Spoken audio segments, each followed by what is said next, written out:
Hi, welcome to my channel. My name is Maddie, or Mads, and this is a new to booktube tag.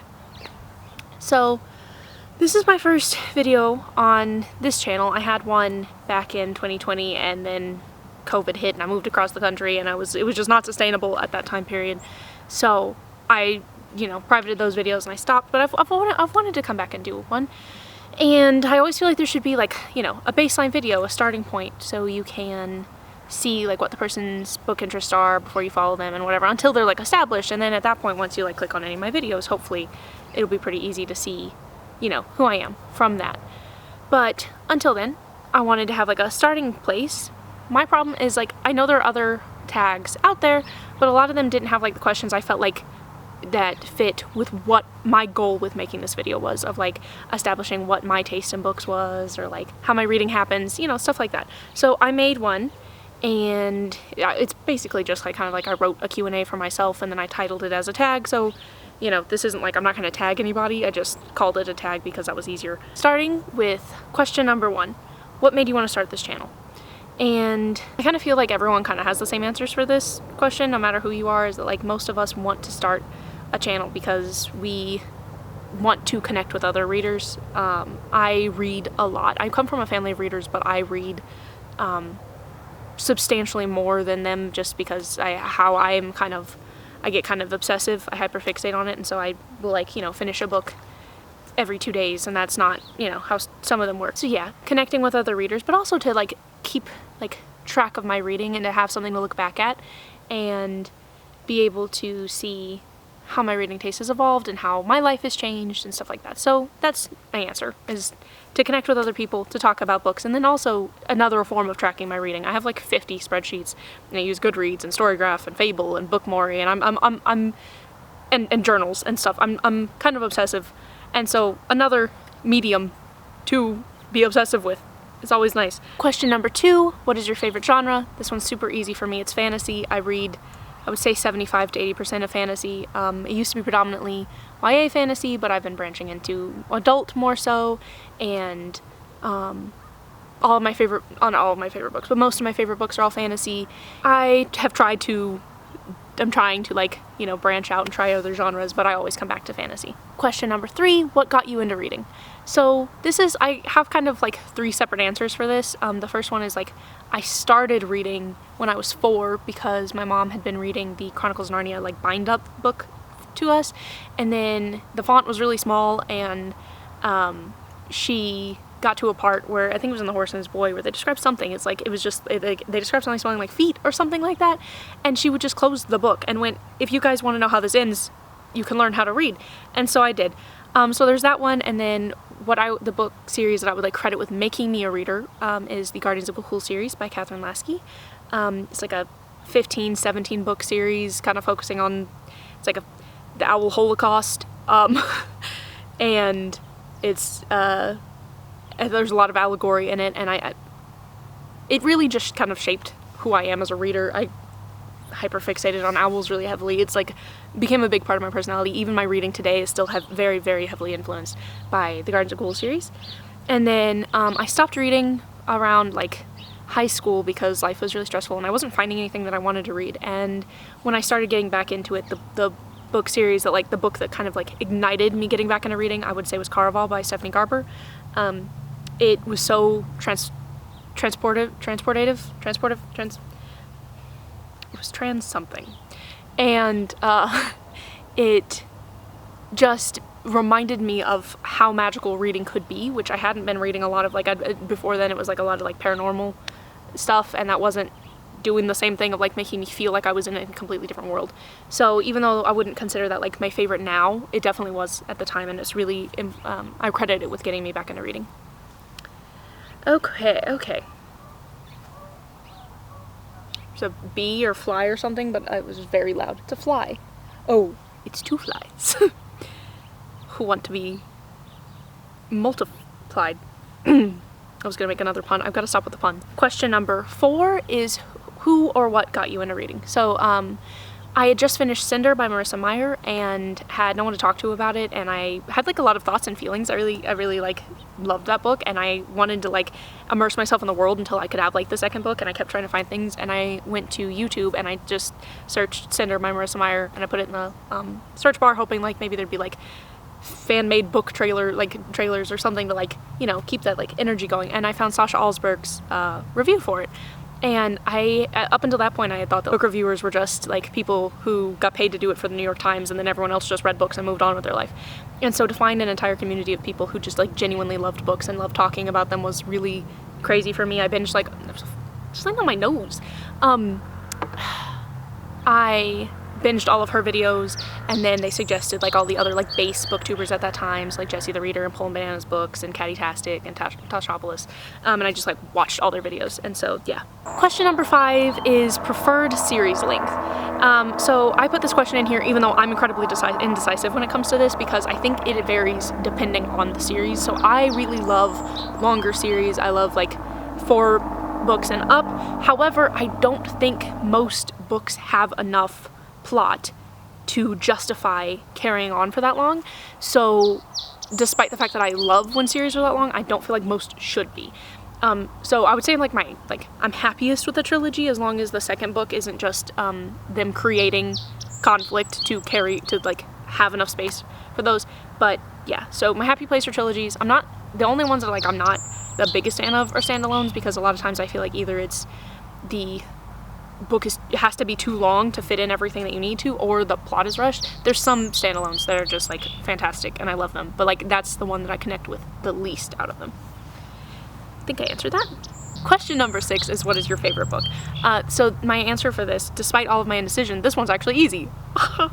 My favorite book is Fireborn by Rosaria Munda. The whole trilogy, but that series just means so much to me. It is literally checks the box of everything that I look for in a book, from the world building to the character dynamics to the way that the political intrigue is talked about, because certain books feel like they include politics for the sake of including politics, and it's like kind of in order to create a political environment rather than like actually have the discussions necessary in those worlds. And the heart of Fireborn really talks about the class system and the justification of unjust actions or cruelty for the purpose of the greater good and stuff like that. And on top of that, it references like mythology and classical literature, and the romances in there are very minimal in comparison to the rest of the plot, but nothing has topped that for me, and I don't think anything will. I reread it every year. It's my favorite trilogy. I love it so much. On a less positive note, the next question number 7, is what is your least favorite book? And I included this question here because hazards of filming outside. I included this question here because even though there's a lot of books that I dislike, I read a lot, so I have multiple books I dislike, but I wanted to include this one because I wanted to use it as kind of like to give you an idea of what my tastes are, right? Like a parameter to see. Our chicken is like on its food right now. Sorry, I was like, why is it so tall?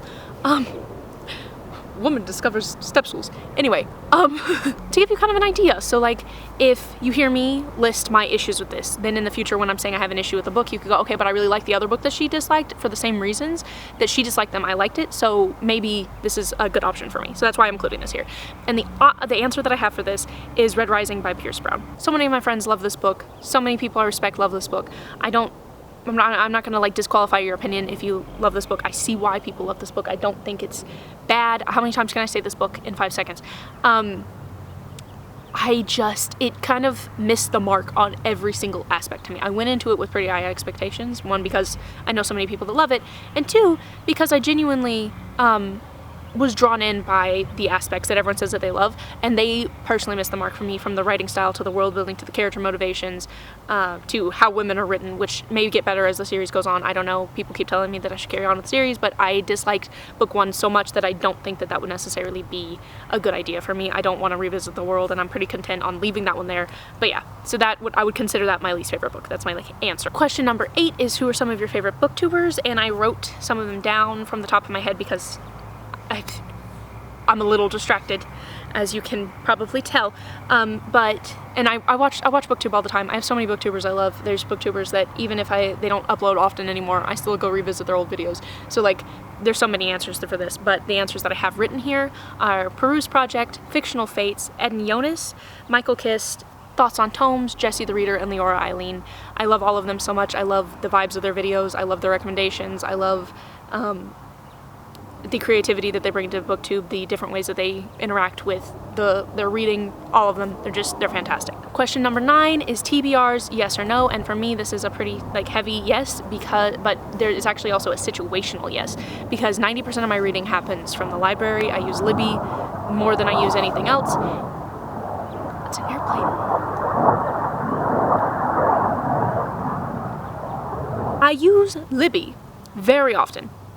And because of that, I have to kind of like set up my reading in advance, because I have to put holds on the books, and it's a library, so there's different times that things are available and sometimes they aren't, and whatever. So I have to, I have to in advance plan, okay, in March I'm looking to read XYZ books, so I need to put them on hold now, and then they come in and I need to kind of stick to it. At the same time, the library messes up my TBRs, because one will come in way early or one will be longer than it was expected. So I do my best to, like, I try to stick to a TBR, but sometimes situationally I can't, but like also situationally is what requires me to stick to a TBR. Question number 10, reading goals, yes or no? Yes, I love reading goals. I love reading challenges. I know that for some people it stresses them out. I would be stressed out if I set the goal higher than I knew I was capable of reaching. So when I say reading challenge, it's more just to add a structure to my reading year rather than like keep going, you know? So I set my reading goal, my Goodreads reading challenge, to 100 books every year, and that's pretty easy for me to reach. And then I try to see how much further than that I can go. Sometimes I have like a little secret goal that like one year was 150 books, last year was 170, but I never want to set it over 100, because I know that's what I can reach, and it helps me to keep a like set goal without me feeling like I'm racing against a clock and taking the fun out of reading.